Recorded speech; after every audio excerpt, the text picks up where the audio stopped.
salam sejahtera bagi kita semua. Shalom, Om Swastiastu, Namo Buddhaya, salam kebajikan.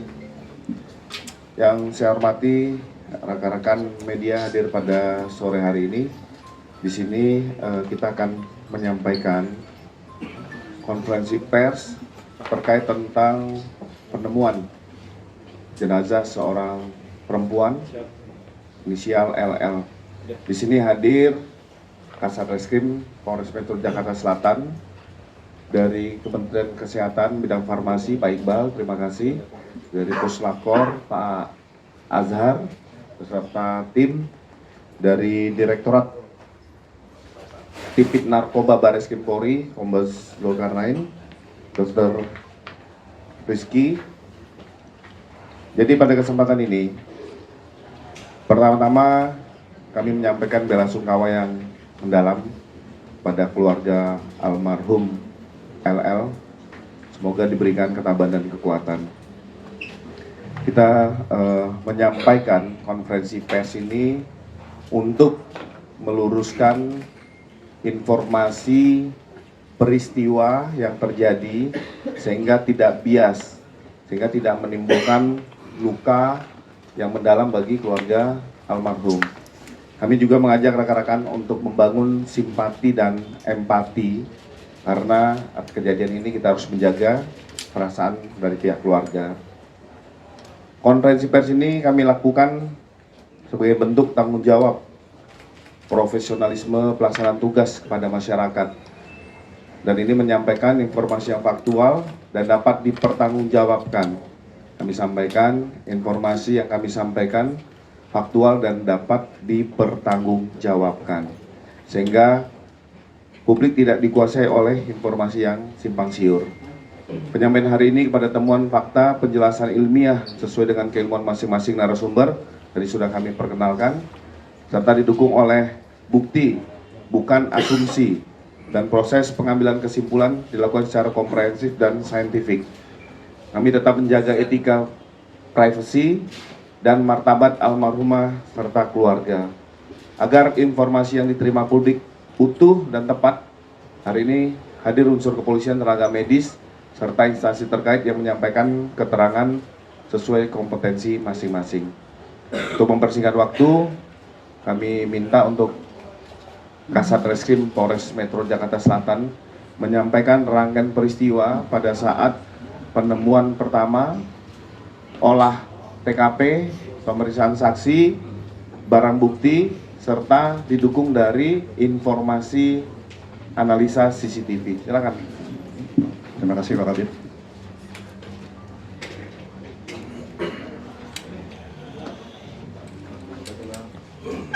Assalamualaikum warahmatullahi wabarakatuh. Selamat sore rekan-rekan media. Terima kasih sudah sabar menunggu hasil penyelidikan dari tim penyidik Satreskrim Polres Metro Jakarta Selatan.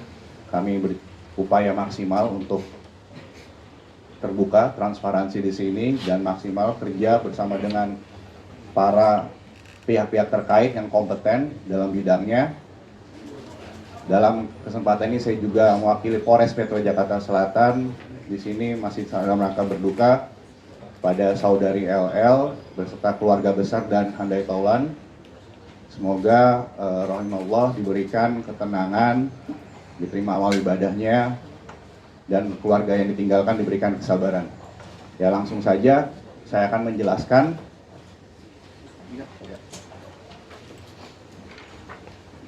bagaimana alur kita menemukan informasi terkait meninggalnya saudari LL, di mana di sebuah apartemen di wilayah Jakarta Selatan. Kami memperoleh informasi bahwa adanya penemuan mayat dari anggota Babin Kamtibmas Polsek Kebayoran Baru. Dengan komunikasi yang baik dengan pihak apartemen, anggota Polsek Kebayoran Baru melakukan cek TKP bersama dengan tim identifikasi dari Polres Metro Jakarta Selatan. Dari informasi tersebut, kita menemukan bahwa faktanya di tempat kejadian perkara ada jenazah wanita yang sudah kita identifikasi, identitasnya sudah jelas. Oleh karena itu, kita melakukan olah TKP bersama dengan tim identifikasi Polres dan disaksikan oleh saksi-saksi dari apartemen maupun saksi-saksi yang pada saat kejadian perkara hadir. Sudah 15 saksi kita periksa sejauh ini. Saya dapat menjelaskan kronologi berdasarkan CCTV dan dibandingkan dengan keterangan-keterangan saksi yang sudah kita klarifikasi dalam proses penyelidikan. Saya terangkan lagi mengapa kita perlu menjelaskan proses penyelidikan ini, karena kita menentukan apa adat atau tidaknya peristiwa pidana dalam kasus penemuan jenazah di sebuah apartemen di wilayah Jakarta Selatan. Di TV yang sebelah kanan kita dapat melihat, saksikan di sini ada beberapa potongan-potongan gambar yang akan kita nanti bisa buka di sini. Pada awalnya 1 hari sebelum kejadian penemuan jenazah kita menemukan apakah saudari LL ini bertemu dengan seseorang dan siapa orang yang bertemu dengan saudari LL. Aktivitas itu dimulai pada awalnya di mana saudari LL bersama rekannya, di sini saudari V, saudari VA di sini, ya buka. Kita melihatnya dari CCTV dari lift, di dalam lift. Yang dalam lingkaran adalah saudari LL bersama rekannya, saudari VA. Aktivitas keluar dari apartemen. Bawa jilbab pinggir. Lanjut. Selain dari CCTV apartemen, kami mencoba untuk menelusuri kemana dari saudari LL berpergian pada saat itu beraktivitas. Ada kita menemukan di suatu kafe di wilayah Jakarta Selatan juga, di Jalan Gunawarman, saudari LL yang di dalam lingkaran merah ini terlihat masih bersama orang yang sama, yaitu saksi saudari VA. Ya, kita lihat masuk ke dalam restoran dan melakukan aktivitasnya. Ya, lanjut. Sampai dengan akhirnya saudari LL dengan saudari VA ini selesai, lalu keluar menuju ke kendaraan pribadi saudari LL. Kita lihat di kendaraannya menggunakan kendaraan hitam, masih sama dengan 2 orang. Lanjut.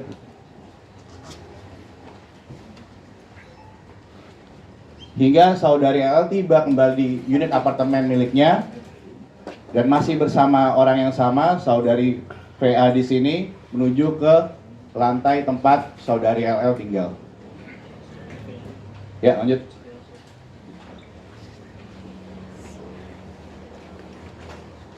Aktivitas berikutnya dari lantai tempat saudari LL tinggal, terlihat orang yang berbeda, yaitu saudari C di sini sebagai saksi, sudah kita ambil keterangannya juga, turun dari lantai tempat saudari LL tinggal menuju ke basement. Dan berdasarkan bukti-bukti yang ada, kita sudah melihat rekam medis dan bukti pembayaran rumah sakit, saudari LL laksanakan atau melakukan pengobatan di suatu rumah sakit di wilayah Jakarta Selatan juga. Dengan keterangan dari saudari C diperkuat. Lanjut. Sementara saudari LL masih di rumah sakit, di sini ada aktivitas yaitu saudari A yang dimana bekerja sebagai asisten rumah tangga turun ke bawah. Berdasarkan keterangan dari saudari A di sini, saudari A terlihat untuk mengambil suatu titipan yang berada di lobi. Lanjut.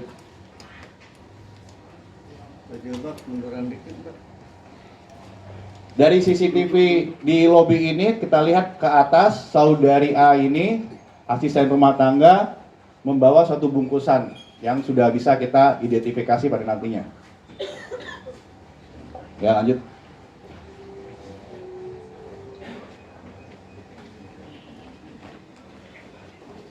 Sesampainya di atas, saudari A sudah menempatkan di suatu posisi untuk barang tersebut, dan terlihat di sini saudari LL dan saudari C sini kembali ke unit apartemen milik saudari LL.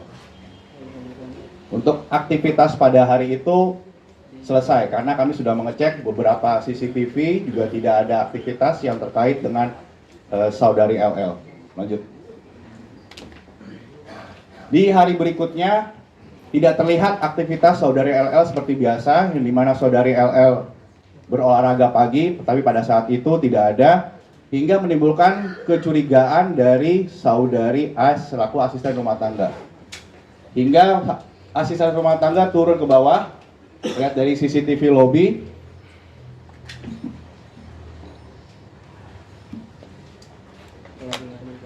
Di sini terlihat saudari A di sini mencoba untuk mencari pertolongan karena tidak bisa membuka pintu unit kamar dari saudari LL dan tidak direspon juga. Dan saudari A di sini dapat berkomunikasi dengan saksi saudari Y, saudara Y, ulangi, saudara Y di sini adalah security dari apartemen tempat saudari LL tinggal. Lanjut. Dan saudari Y di sini karena tidak bisa membuka pintu, oleh karena itu memanggil bantuan dari engineering dari pihak apartemen. Di sini saudara Y bersama dengan engineering ke atas untuk mencoba membuka paksa dengan seizin dari asisten rumah tangga di sana. Karena pada saat itu hanya ada asisten rumah tangga dan dicurigai satu hari tidak ada aktivitas sampai dengan pukul 17.44. Nah, di sini titik krusialnya ya. Pada pukul 17.47 berdasarkan keterangan dari saksi bahwa kunci kamar dari unit yang ditempati oleh saudari LL ini terkunci dari dalam. Oleh karena itu, engineering membuka kunci secara paksa sehingga ditemukan saudari LL tergeletak membujur kaku. Situ yang mengakibatkan saudari A dan di situ juga ada saudara R di situ yang merupakan supir pribadi panik sehingga menyebabkan para saksi-saksi tersebut menghubungi beberapa teman terdekat dari saudari LL. Ya, lanjut. Dari kembali ke CCTV lift, di sini terlihat rekan yang dihubungi oleh para saksi, yaitu kembali saudari VA yang tadi sehari sebelumnya berjalan, dengan saudari C yang hadir juga pada saat sehari sebelumnya ke rumah sakit, menuju ke lantai unit apartemen tempat saudari LL tinggal. Dan mendapati kondisi saudari LL di situ dalam posisi sudah di atas tempat tidur. Oleh karena itu, salah satu saksi mencoba untuk menghubungi pacar dari saudari LL dan menginfokan bahwa kondisi terakhir apa yang terjadi di unit kamar apartemen tempat saudari LL tinggal. Dari sini nanti saudari C, salah satu saksi yang merupakan asisten dari pacar saudari LL yaitu saudara RA. Saudara RA itu meminta untuk saudari C mencarikan dokter untuk memastikan kondisi dari saudari LL. Oleh karena itu di CCTV yang sama, di CCTV lift, ya lanjut.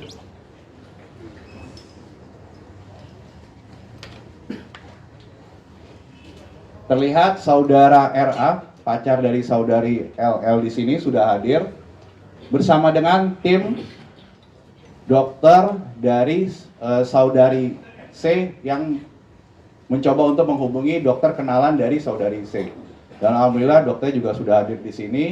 Nanti akan memberikan kesaksian, memberikan penjelasan kepada rekan-rekan media. Menuju ke unit apartemen tempat saudari LL tinggal. Ya. Nanti untuk lebih lengkapnya apa yang aktivitas yang dilakukan oleh Dokter R yang hadir di sini juga akan dijelaskan oleh lebih lanjut karena kami sifatnya hanya memberikan penjelasan tentang kronologi. Lanjut pada saat pengecekan itu sudah dinyatakan saudari LL sudah meninggal, oleh karena itu saudari C lagi coba untuk menghubungi ambulans. Ambulans itu datang Dan terlihat di sini, ya, melalui lift barang, terlihat saudara RA, yaitu pacar dari saudari LL, mendampingi di mana jenazah saudari LL sini sudah masuk ke dalam kantong jenazah. Setelah ini, untuk rumah sakit, kita menuju ke rumah sakit Fatmawati, yang di mana sudah kita mintakan keterangan juga, klarifikasinya. Keterangan dari rumah sakit Fatmawati bahwa kondisi saudari LL ini meninggal dunia dengan kehabisan nafas dan tidak ada tanda-tanda penganiayaan atau kekerasan.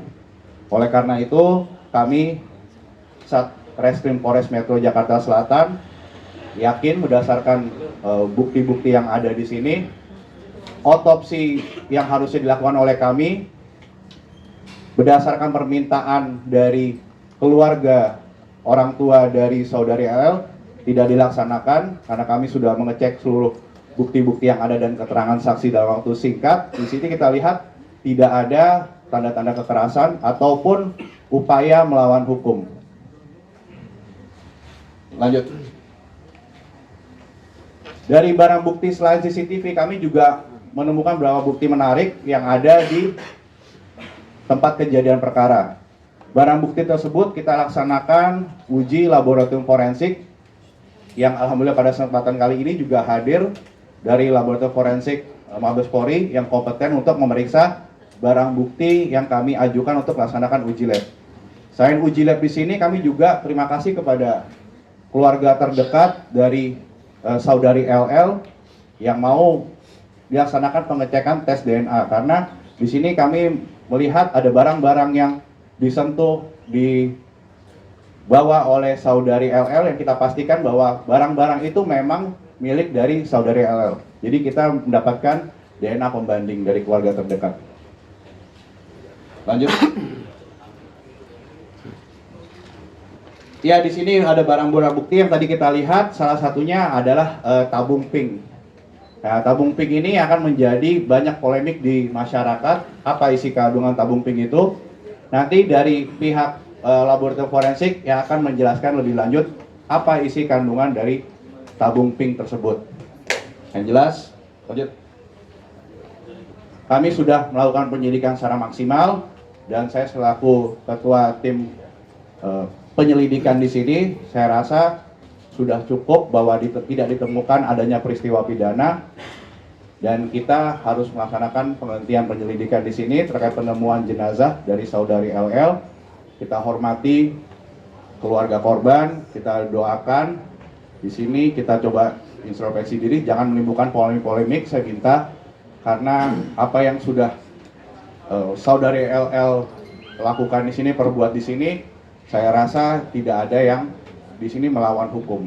Jadi jangan sampai ada polemik menimbulkan keluarga menimbulkan tekanan yang akhirnya menjadi perdebatan di masyarakat. Sekian dari kami. Wassalamualaikum warahmatullahi wabarakatuh.